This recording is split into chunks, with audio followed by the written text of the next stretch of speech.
Today we're going to take a walk around and look through our 197 Pioneer Islander 2015 150 Yamaha 4-stroke. Boat is on a C-line galvanized single axle trailer. Hull looks good.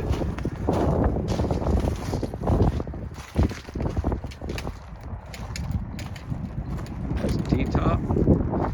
Metal looks good. Boat was kept in this garage every winter. It's a freshwater boat, brackish water boat on the Tuckahoe River. VHF antenna. Motor, 150 Yamaha, 700 hours. Swim ladder.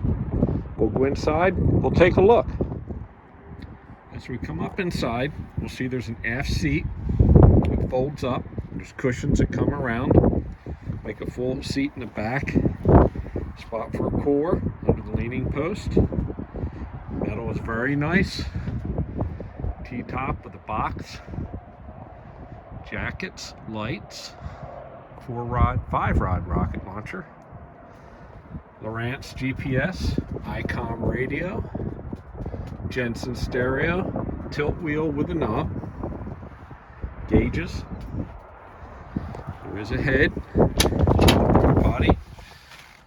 The other front cushions, they go up forward. Combing looks very nice. Anchor locker forward. There is an enclosure around the helm. Tow rail, rocket launchers. Very clean boat. Garage kept over the winter. There's a split and a cushion here. And the top of the seam there. Other than that, everything on the boat is pretty much perfect. Boat's here in Oceanview. Call us with any questions. Thank you.